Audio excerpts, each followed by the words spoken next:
Hi అండి, ఎలా ఉన్నారు? నేనైతే చాలా చాలా బాగున్నాను. మీరందరూ కూడా బాగుండాలని మనస్ఫూర్తిగా కోరుకుంటున్నాను. సుగుణ వంటింటికి స్వాగతం. ఈ రోజు మన వంటింట్లో మంచి రెసిపీతో అయితే మీ ముందుకు వచ్చేసాను. అదేంటి అనుకుంటున్నారా? 7 కప్ బర్ఫీ అండి.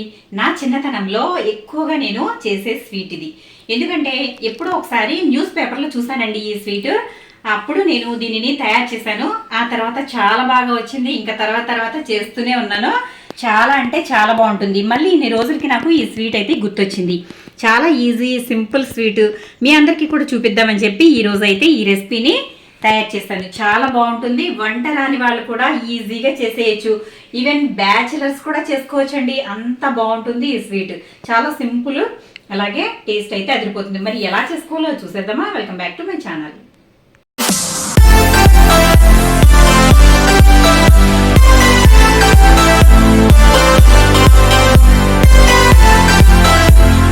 ఇదిగోండి, నేనైతే ముందు స్టవ్ అయితే వెలిగించి బాండి పెట్టేశాను. ఇది వేడయ్యేలోపు దీనికి కావాల్సిన పదార్థాలు ఏంటో చూద్దాము.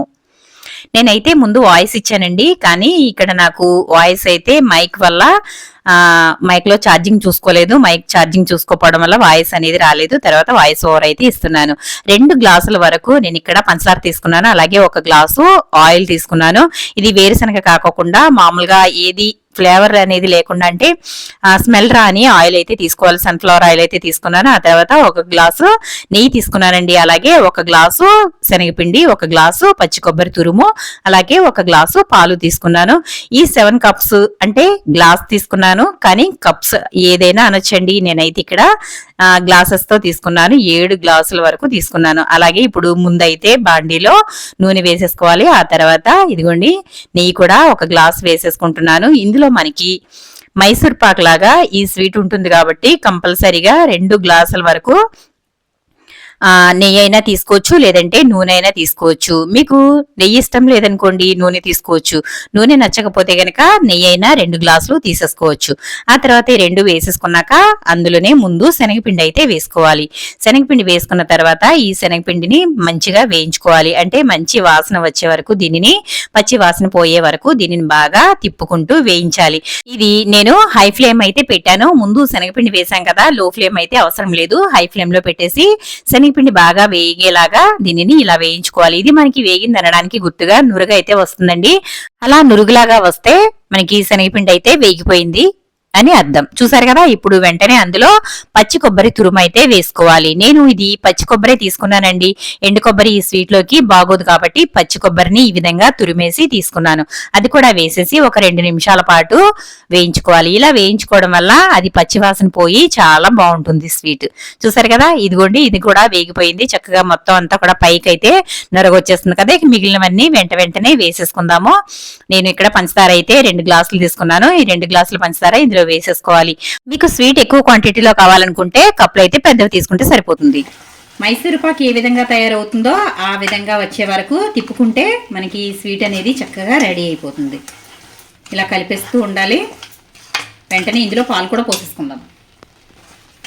ఇదిగోండి పాలు కూడా వేసేస్తున్నాను. పాలు వేసేసి ఇలా వెంటనే బాగా కలిపేసుకోవాలి.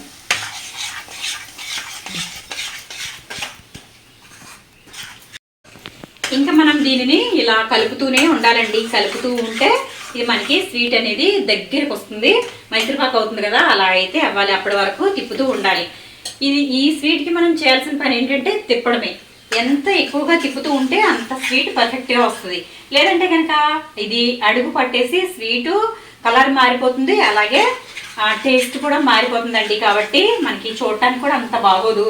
కాబట్టి దీనిని ఇలా కలుపుతూనే ఉండాలి. చిన్న మంట పెట్టేస్తాను. చిన్న మంట పెట్టేసి ఇదిగోండి ఇలా కలిపేస్తూ ఉండాలి. ఇలా బాగా కలుపుతూ ఉంటే మనకి నూనె నెయ్యి వేసాం కదా, అదంతా కూడా బయటకు వస్తుంది. అప్పటి వరకు దీనిని ఇలా కలుపుతూ ఉండాలి. ఇదిగోండి ఇలాగా బాగా కలిపేసుకోవడమే. చూడండి ఒకసారి, మనకి అంతా కూడా పొడి పొడిగా అయిపోయింది. అలాగే ఇదిగోండి ఆయిల్ కూడా అంతా బయటకు వచ్చేస్తుంది, బాండి నుంచి విడిపోయింది. ఇంక ఇప్పుడైతే మనం ఇది ఒక ప్లేట్లోకి అయితే వేసేసుకుందాము. బర్ఫీ అయితే రెడీ అయిపోయింది. 7 కప్ బర్ఫీ. ఇదిగోండి స్టవ్ మీద నుంచి దించేసాను. నేనైతే ఇక్కడ ఒక ప్లేట్కి నెయ్యి అయితే రాసేసి పెట్టేశాను. ఇప్పుడు ఈ ప్లేట్లో ఇది వేసేద్దాం.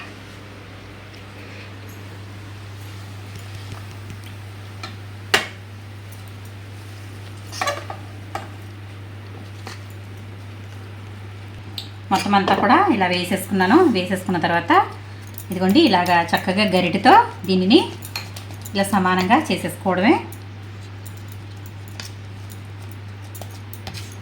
చూసారా స్వీట్ ఎంత బాగా వచ్చిందో కదా. నోట్లో వేసుకుంటే కరిగిపోతుందండి స్వీట్. ఇది చాలా చాలా టేస్టీగా ఉంటుంది. చూసారు కదా, ఇలాగా మొత్తం ప్లేట్లోకి సమానంగా సర్దేసుకుంటే స్వీట్ అయితే రెడీ అయిపోయినట్లే.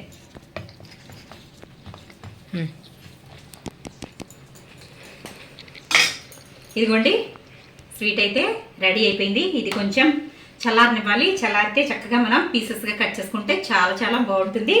7 కప్ బర్ఫీ చూసారు కదా, నోట్లో పెట్టుకుంటే కరిగిపోతుందండి. అంత బాగుంటుంది ఈ స్వీట్. చిన్నపిల్లలైనా కూడా కొత్తగా ఎవరైనా స్వీట్ తినాలనిపించింది అనుకోండి, కొత్తగా వంట చేసే వాళ్ళు కూడా ఈ విధంగా చక్కగా ట్రై చేసేయచ్చు. అన్నీ కలిపి బాండీలో వేసేసుకుని కలిపేసి చక్కగా స్టవ్ మీద పెట్టేసి దగ్గరగా రానిచ్చేసిన తర్వాత ఈ విధంగా ప్లేట్లో వేసేసుకుంటే బర్ఫీ అయితే రెడీ అయిపోతుంది.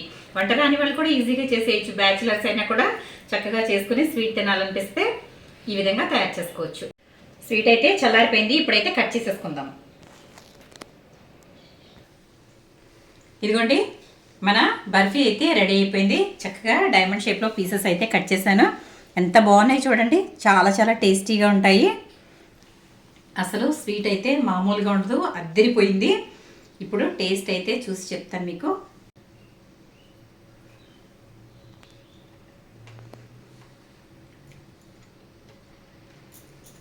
నా చిన్నతనం గుర్తొచ్చిందండి. ఎంత బాగుందంటే చిన్నప్పుడు బాగా ఇది చూసిన తర్వాత ఒక్కసారి చేశాను, చాలా టేస్ట్ అనిపించింది. ఆ తర్వాత నుంచి ఎప్పుడంటే అప్పుడు ఈ స్వీట్ చేసి ఇంట్లో అందరికి పెట్టేదాన్ని. చాలా చాలా బాగా చిన్నతనం అయితే నాకు గుర్తొచ్చింది. చాలా చాలా బాగుంది స్వీట్ అయితే. మీరు కూడా తప్పకుండా ట్రై చేయండి. మీకు ఏ విధంగా వచ్చిందో కామెంట్ సెక్షన్లో కామెంట్ పెట్టండి. వీడియో కనుక నచ్చితే లైక్ చేయండి, షేర్ చేయండి, సబ్స్క్రైబ్ చేయండి. మరిన్ని మంచి మంచి వంటల కోసం సుగుణ వంటలు ఫాలో అవ్వండి.